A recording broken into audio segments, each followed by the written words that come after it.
Baphomet était le nom donné par certains occultistes du XIXe siècle à l'idole mystérieuse que les chevaliers de l'ordre du Temple furent accusés de vénérer. Le plus souvent représentée par la tête d'un homme barbu, l'idole était vénérée mais également crainte pour sa laideur.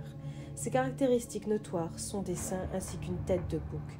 Dans le Nouveau Testament, l'Évangile selon Matthieu mentionne à plusieurs reprises une séparation du bien et du mal par une opposition entre la droite et la gauche. La gauche symbolisée par des boucs représentant le mal et la droite incarnée par des brebis s'identifiant au bien.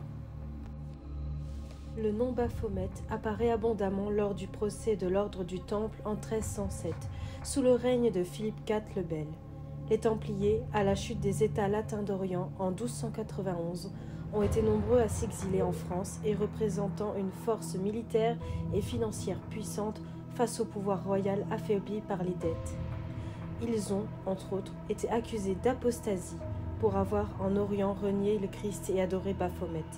Le nom de l'idole supposément adorée par les Templiers apparaît à la fois dans l'accusation et dans certains aveux obtenus lors des interrogatoires menés par l'Inquisition. Selon Heinrich Fink, on trouve d'ailleurs également la forme Megamentus dans les interrogatoires du procès. Hugh Schoenfield, spécialiste des manuscrits de la mer morte, pensa qu'il s'agissait d'un mot codé. En effet, en appliquant le code Abstache, un système de chiffrement très ancien, au mot Baphomet écrit en caractère hébreu, on obtient Sophia, qui signifie sagesse en grec. Selon son interprétation, en vénérant Baphomet, les Templiers auraient voué en vérité un culte au principe de sagesse. Pierre Klossowski, dans ses notes et éclaircissements à son roman de 1965, préfère y voir le Basilios, Philosophorum Metallicorum, le souverain des philosophes métallurgistes, c'est-à-dire des alchimistes.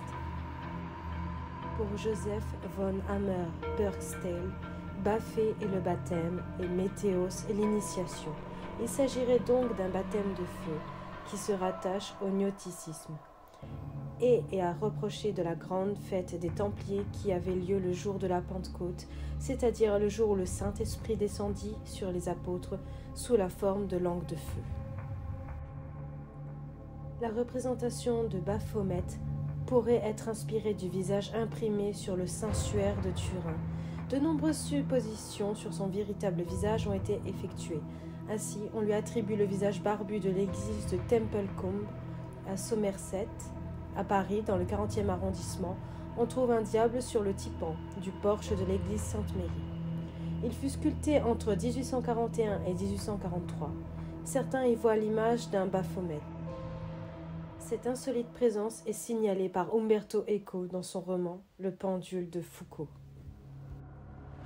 Toutefois, l'idole possiblement vénérée par les Templiers est de formes très diverses selon les témoignages recueillis durant les procès. Tantôt très grande, tantôt tenant dans une poche, parfois en bois, en os ou en métal, sous la forme d'une statue ou d'une toile de peinture. L'idole représente souvent une tête d'homme barbu, mais peut également être un lion à tête de femme, ou un visage presque humain, pâle, avec des cheveux frisés. Les inquisiteurs recherchèrent activement des têtes en bois ou en métal représentant Baphomet, qui auraient été nombreuses. Même les membres haut placés de l'ordre du Temple, tels que Hugues de Pérot, furent incapables de décrire la tête, expliquant qu'elle était trop hideuse pour être décrite, ou bien qu'ils fussent trop loin pour la voir. Selon certaines sources invérifiables car légendaires, le culte de Baphomet aurait eu lieu durant les rites secrets des Templiers. L'effigie de Baphomet était sortie et montrée à tout le monde, sous la lumière de bougies noires. Très laide, elle provoquerait l'effroi en la voyant.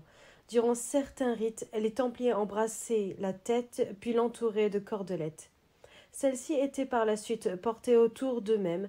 Cette pratique serait issue d'une coutume palestinienne qui voulait que ces cordelettes aient des propriétés magiques telles que la guérison des malades. Aux États-Unis, une représentation de Baphomet utilisée à des fins politiques et libertaires s'est développée au début du XXIe siècle au sein du temple satanique, organisation humaniste ayant le statut de religion et dont le siège était à New York. Le 25 juillet 2015, en présence de plus de 700 adeptes, une statue à son effigie a été érigée à Détroit.